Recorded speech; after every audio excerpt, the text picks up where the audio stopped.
Hi friends, welcome to news pocket. ఒక మహాయుద్ధం అంతిమ దశకు చేరుకుంటుంది.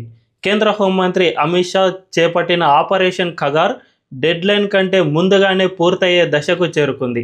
తాజాగా ఆ పార్టీ అగ్రనేతలంతా కూడా ఒక్కొక్కరిగా చనిపోతూ ఉన్నారు. ఎన్కౌంటర్లలో భద్రతా బలగాలు వీళ్ళందరినీ మట్టుబెడుతూ ఉన్నాయి.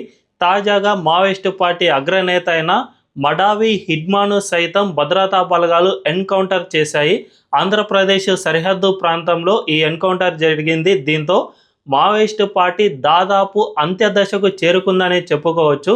ఈయనే కాదు, రీసెంట్గా నంబాల కేశవరావు సైతం ఈ ఎన్కౌంటర్లో మరణించారు. కాబట్టి ఏకంగా కేంద్ర కార్యదర్శి మరణించడం అనేది కొన్ని దశాబ్దాల తర్వాత ఇదే తొలిసారి. సో ఇప్పటికైతే పార్టీలో అగ్రనేతలు ఎవరూ కూడా లేరు. చాలామంది చనిపోవడం లేదంటే లొంగిపోవడం ఇదంతా జరిగింది. అయితే ఈ మావోయిస్టు పార్టీని గతంలో కాంగ్రెస్ సహా అన్ని కేంద్ర ప్రభుత్వాలు అంతం చేయాలని ఎన్నో ప్రయత్నాలు చేసినా కూడా ఎక్కడా కూడా మావోయిస్టు పార్టీని అసలు అంతం చేయలేకపోయాయి. కానీ కేంద్ర హోంమంత్రి అమిత్ షా మాత్రం చాలా పర్ఫెక్ట్ ప్లానింగ్తో వీళ్ళందరినీ అంతం చేయడానికి ముందుకు వచ్చారు. అందులో అజిత్ దోవల్ వ్యూహాలు సైతం కలగలిసి ఉన్నాయి. కాబట్టి ఇంత అంత్యదశకు చేరుకుంది. 2026 మార్చి కల్లా టార్గెట్ కల్లా మొత్తంగా పూర్తి చేసే అవకాశం ఖచ్చితంగా ఉంది. అయితే కొన్ని దశాబ్దాలుగా గిరిజన ప్రాంతాలను పట్టి పీడించిన మావోయిస్టులను అంతం చేయడానికి కేంద్ర హోంమంత్రి అమిత్ షా అండ్ అజిత్ దోవల్ ఎలాంటి వ్యూహాలను పన్నారు, భవిష్యత్తులో మావోయిస్టు పార్టీ ఏ విధంగా మారబోతోంది అనే విషయాలను మనం ఈ వీడియోలో తెలుసుకుందాం. అంతకంటే ముందు ఈ ఛానల్ను రీసెంట్గానే స్టార్ట్ చేసాం, మాకు మీ సపోర్ట్ ఖచ్చితంగా కావాలి. ఈ ఛానల్ను వెంటనే సబ్స్క్రైబ్ చేసుకొని అండ్ బెల్ ఐకాన్ను క్లిక్ చేయడం అస్సలు మర్చిపోవద్దు. ఇక డీటెయిల్స్లోకి వెళ్తే, మావోయిస్టు పార్టీ మన దేశంలో ఇన్సర్జెన్సీలో చాలా ప్రధాన పాత్ర పోషించింది. కొన్ని దశాబ్దాలుగా ఛత్తీస్గఢ్తో పాటు చుట్టుపక్కల రాష్ట్రాలన్నిటినీ కూడా పట్టి పీడించింది. అందులోని గిరిజనులకు అసలు అభివృద్ధి ఫలాలు అందకుండా ఈ మావోయిస్టులే అడ్డుకుంటూ వచ్చారు. ఎక్కడైతే గిరిజన ప్రాంతాల కోసం మేము పోరాటం చేస్తూ ఉన్నాం, వారి బాగు కోసం మేము ప్రయత్నాలు చేస్తూ ఉన్నామని మావోయిస్టు పార్టీ చెప్పుకుంటున్నా కూడా గ్రౌండ్ వర్క్లో మాత్రం అది అస్సలు సాధ్యం కావడం లేదు. గిరిజనులకు అభివృద్ధి ఫలాలు లాంటివి, అంటే మౌలిక సదుపాయాలు ఏవైతే ఉన్నాయో, రోడ్లు లేదంటే ఉచిత తాగునీరు వసతులు, ఇలాంటివి ఏవి కూడా ప్రభుత్వం తరపున జరపకుండా చూసుకున్నారు. ఒకవేళ వారికి అభివృద్ధి ఫలాలు, రోడ్లు ఇలాంటివి అందితే ఖచ్చితంగా కనెక్టివిటీ పెరుగుతుంది, అప్పుడు మా ఉనికికే ప్రమాదం ఏర్పడుతుంది అని మావోయిస్టులు భావించసాగారు. తద్వారా గిరిజన ప్రాంతాలకు ఎప్పుడు రోడ్లు వేసినా కూడా వాటిని పేల్చేయడం, రోడ్ రోలర్లను రాత్రికే తగలబెట్టడం ఇలాంటివి చేస్తూ వచ్చారు. తద్వారా గిరిజనులకు ఇప్పటికీ కూడా కొన్ని ప్రాంతాలు, ఎక్కువగా మావోయిస్టు ప్రభావిత ప్రాంతాల్లో గర్భిణీలకు అత్యవసర పరిస్థితుల్లో డోలీల్లో మోసుకెళ్లాల్సిన పరిస్థితి నెలకొంటోంది. సో ఇవన్నీ గుర్తించిన కేంద్ర ప్రభుత్వం ఇక మావోయిస్టు పార్టీని అంతం చేయాలి అని అమిత్ షా భావించారు.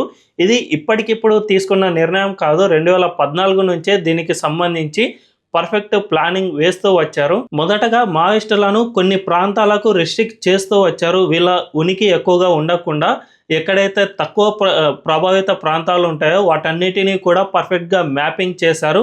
రెడ్ ఏరియాలు అండ్ ఎల్లో ఏరియాలు, గ్రీన్ ఏరియాలు ఈ విధంగా మ్యాపింగ్ చేస్తూ గ్రీన్ ఏరియాలో అక్కడక్కడ మాత్రమే మావోయిస్టుల సంచారం ఉంటుంది. సో మొదటగా వాటిని కట్టడి చేస్తూ వచ్చారు. అక్కడ పోలీస్ అవుట్ పోస్టులు, ఆర్మీ చెక్ పోస్టులు ఇలాంటివి పెడుతూ వచ్చారు. దీంతో ఆ ప్రాంతాల్లో మావోయిస్టుల ఉనికి అనేది తగ్గుతూ వచ్చింది.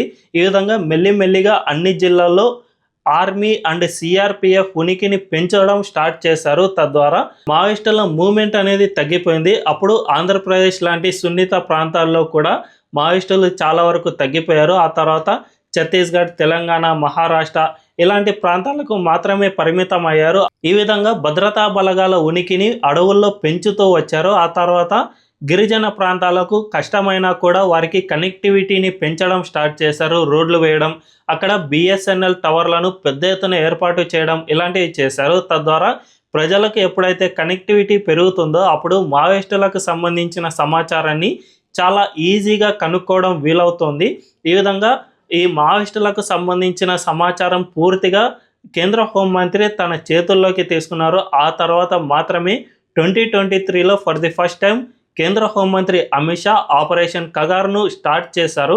ఈ కగార్ను స్టార్ట్ చేసిన తర్వాత నుంచి ఎన్నో వ్యూహాలను పన్నుతూ వచ్చారు. ముఖ్యంగా భద్రతా బలగాలకు ఇంతకుముందు అయితే సరైన బుల్లెట్ ప్రూఫ్ జాకెట్లు సైతం ఇచ్చేవాళ్ళు కాదు. తద్వారా ఎక్కడైనా మావోయిస్టులు తారసపడితే వాళ్ళతో పోరాటం చేసే క్రమంలో పెద్ద ఎత్తున భద్రతా బలగాలు మరణించేవారు. హిడ్మా ఎప్పుడైతే కనుక ఏదైనా బెటాలియన్లో ఉన్నప్పుడు అటాక్ జరిగితే ఖచ్చితంగా హిడ్మా ఉన్న బెటాలియన్కు 10% మాత్రమే డ్యామేజ్ అవుతుంది. అదే అవతలి భద్రతా బలగాలకు మాత్రం 100% డ్యామేజ్ అవుతుంది అని కూడా గతంలో ఒక నానుడి ఉండేది. అంటే హిడ్మా బెటాలియన్లో 10 మంది చనిపోతే ఖచ్చితంగా భద్రతా బలగాల్లో 100 మంది వరకు చనిపోయేవారు అనే విధంగా గతంలో బాగా ప్రచారం ఉండేది. సో ఆ పరిస్థితి నుంచి ఇప్పుడు భద్రతా బలగాలకు ఫస్ట్ టెక్నాలజీని అందజేయడం స్టార్ట్ చేశారు. వాళ్లకు ఏకంగా ఆర్మీ హెలికాప్టర్లనే అందించడం అంటే అది ఆషామాషి వ్యవహారం కాదు.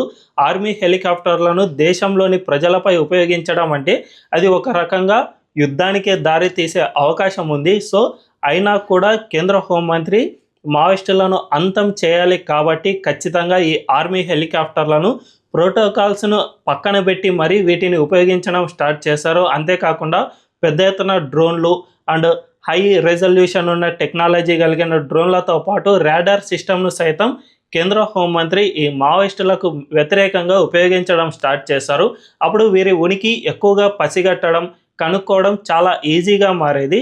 దీనివల్లనే ఈ ఏడాది జనవరి నుంచి పెద్ద ఎత్తున తెలంగాణలోని కర్రెగుట్టలను క్లీన్ చేయడం, ఆ తర్వాత ఛత్తీస్గఢ్లోని చాలా ప్రాంతాలను క్లీన్ చేస్తూ వచ్చారు. ఇదే సమయంలో అజిత్ దోవల్ వ్యూహాత్మకంగా కొన్ని ప్లాన్లు సైతం వేశారు. అదేమిటంటే మావోయిస్టు పార్టీలో అగ్రనేతలైన మల్లోజుల వేణుగోపాల్ అండ్ ఆశన్నలతో కేంద్రం టచ్లో ఉంది. వాళ్ళు పార్టీలో ఉన్న సమయంలోనే వాళ్ళతో టచ్లోకి వెళ్ళిపోయారు. మల్లోజుల వేణుగోపాల్ భార్య అంతకు ముందే పట్టుబడడం, ఆమె హైదరాబాద్కు వచ్చేయడంతో ఆమె నుంచి వీళ్ళిద్దరిని కాంటాక్ట్ చేశారా అనే అనుమానాలు సైతం ఉన్నాయి. సో ఎలాగైతేనేమి వాళ్ళిద్దరిని కాంటాక్ట్ చేయడం వల్ల మాత్రమే పార్టీలోని ఇంటర్నల్ విషయాలను మొత్తం కేంద్ర ప్రభుత్వం తెలుసుకోవడం స్టార్ట్ చేసింది. ఎవరెవరు ఎక్కడెక్కడ ఉన్నారు, ఎవరి ఉనికి ఏ విధంగా ఉంది అండ్ వాళ్ళను ఏ విధంగా ట్యాకిల్ చేయాలి, ఇలాంటి సమాచారాన్ని అంతా కూడా లొంగిపోయిన వారి నుంచి ట్రాక్ చేయడం స్టార్ట్ చేశారు. ఇదంతా జరిగిన తర్వాత మాత్రమే ప్రతి ఒక్కరిపై ఒక అవగాహన పెంచుకుని అండ్ వాళ్ళ ఉనికి పూర్తిగా సమాచారం తెలుసుకున్న తర్వాత మాత్రమే వాళ్ళను టార్గెట్ చేయడం స్టార్ట్ చేశారు. అందులో భాగంగానే ఈ ఏడాది మధ్య భాగంలో కేంద్ర కమిటీ కార్యదర్శి అయిన నంబాల కేశవరావును చంపేయడం అంటే అది ఆషామాషి వ్యవహారం కాదు. ఒక పార్టీ అగ్రనేతను చంపేయడం అంటే గతంలో ఎప్పుడూ కూడా జరగలేదు. ఒక్క అమిత్ షా మాత్రమే చేసి చూపించగలిగారు. సో ఆ తర్వాత చాలామంది లొంగుబాటు ప్రకటించడం, ఇలాంటి హిడ్మా లాంటి వ్యక్తులు సైతం చనిపోవడం చూస్తూ ఉంటే ఖచ్చితంగా కేంద్ర ప్రభుత్వం దీని వెనుక పెద్ద ప్లానే రచించింది.